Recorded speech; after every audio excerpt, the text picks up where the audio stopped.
I went swimming last summer for the first time in years. I was so proud of how happy I felt in my new swimsuit that I took a selfie and posted it on Tumblr. The next morning, I had an anonymous message waiting for me. You have one of the worst bodies I have ever seen. You're just a giant mushy blob. As someone who swims 6 days a week, seeing people like you in the pool puts me off food and makes me swim twice as much. You are truly disgusting to look at. And before you blame a medical condition of some sort, you don't get that huge without seriously overeating, so don't kid yourself.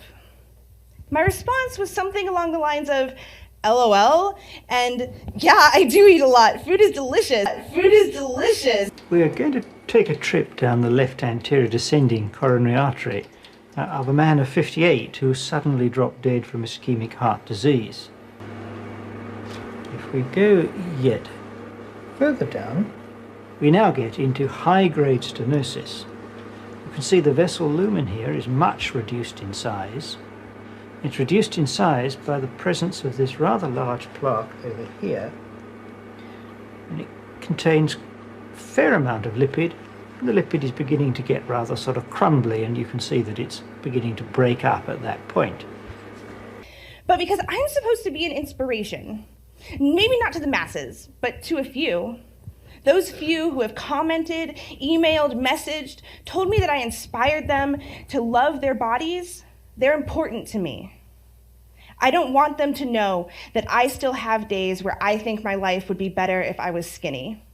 I don't want them to know about those nights where I still cry because I feel disgusting. I want to be a beacon, not a disappointment. But those days do happen, and the messages keep coming, so I've had to learn how to fight back.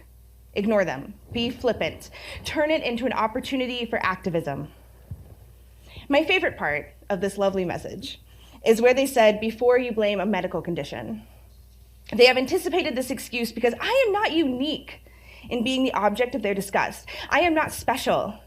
I am the 5th, 10th, 42nd, 100th fat person at which they have spit their hatred. Fat people who, let me remind you, have done nothing more than post pictures of themselves in all their fat glory and said, hey, I look good. And don't you dare think this anonymous piece of shit is unique. Any fat person who loves themselves loudly, verbally, textually, visually, has stories of abuse, oppression, and violence to fill their own library of Alexandria, and we know how it feels to be burned to the ground. That is why being fat and standing up and saying, I don't hate myself, is a revolutionary act. Being fat and wearing bright colors and tight clothes and horizontal stripes is a revolutionary act. Is a revolutionary act. The hardline leadership of Nicolae Ceausescu, who had gunned down his own people to stay in power, finally folded. Is a revolutionary act. After weeks of scenes like these across the country, resulting in dozens dead, it appears to be the end for Tunisia's president after 23 years in power. This is a revolutionary act. Getting big, colorful tattoos of fat mermaids on our fat thighs is a revolutionary act. Because here's the thing. Being fat is having to exist in a world that doesn't want me.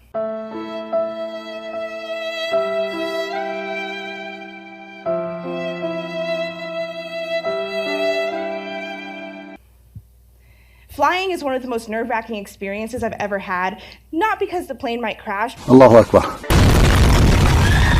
because I might get on it and find out last minute that I can't fit in the seat, and then oops, sorry, better scrounge up the money for another ticket or wave my flight goodbye. I'm going to college, working to get this education that my generation was promised would make our lives better, but you try concentrating on literary theory when the arms of your chair are digging into your thighs hard enough to bruise. Shopping with friends? Forget it. Maybe one store in a mall will carry clothes that fit me. If I'm lucky, those clothes will be something resembling cute. If I'm very lucky, one other store will carry plus sizes. Online only, of course. They can't have fatties in their store. Being fat is knowing that this man-made world isn't made for me, but I have to live in it. If anything actually does acknowledge that I exist and deserve representation, it gets accused of promoting obesity. Because there are definitely little kids out there saying, I want to be fat when I grow up, if they see a cool fat character on TV. And the fat little kids who grow into eating disorders because they never see someone like them portrayed positively in a book, in a movie, well, at least that eating disorder will make them skinny, right? Whenever I get a crush on a guy, because we do have hearts beneath all this fat, deposits build up on the inner walls, narrowing the tube. The heart has to work harder to pump blood through the restricted vessels. it doesn't matter how well we get along. It doesn't matter if I think he's flirting with me. I'm crippled by the voice in my head saying he's probably not into fat chicks.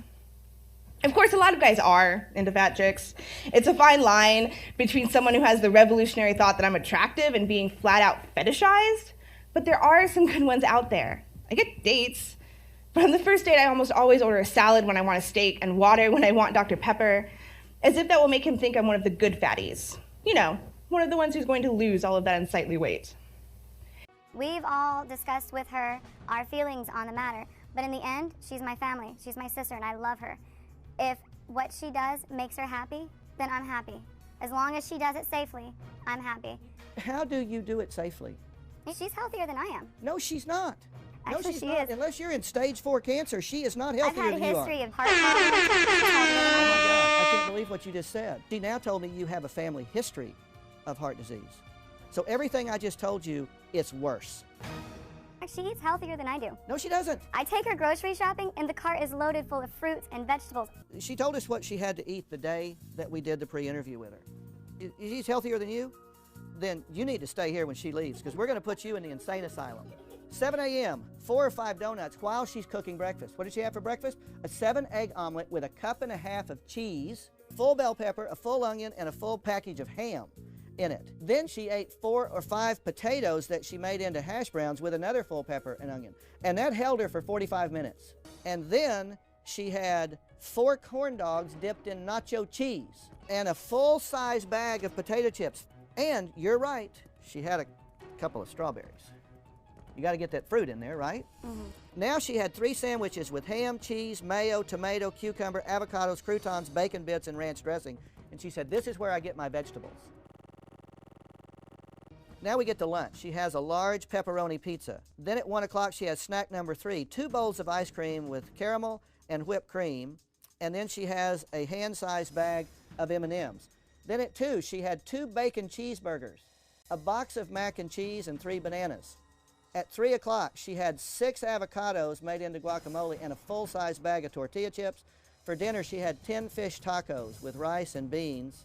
Then she had a whole box of honey buns, a whole box of Hot Pocket loaded potatoes. Then at 10, a bag of pepperoni, and along the way, she drank a gallon of sweet tea and 6 candy bars. She eats better than you? That's where we'll find Nikki McRoberts, who is obsessed with gaining weight. And she won't stop until she's 600 pounds. When I weigh myself, I'm usually pretty anxious. So it says 363.5, and I'm really happy about that because I gained. My goal is somewhere between 500 to 600 pounds. 27-year-old Nikki McRoberts calls herself the gaining goddess. In the past year, she has almost doubled her weight, and despite doctors' warnings, she wants to gain close to 250 more pounds. To reach her goal, Nikki has designed a special diet focused mainly on junk food. We've got M&Ms, chips, bits and bites, more chips. Nikki forces herself to eat nonstop. When she eats breakfast, she might eat a bag of chips before she has a bowl of cereal. And has to consume up to 14,000 calories a day. When I see how much she can consume now, it puts me in awe at times. I feel full. Every month, I usually measure myself to see how much I've grown.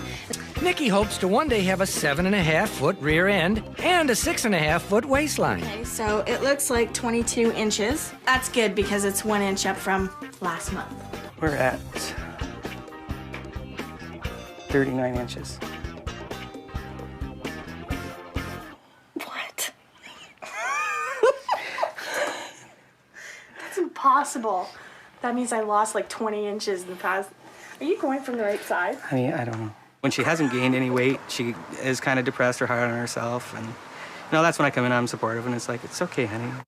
To guarantee that she keeps packing on the pounds, Nikki drinks a 3,500-calorie shake twice a day. I use these shakes to add extra calories to my daily intake. Shakes usually are made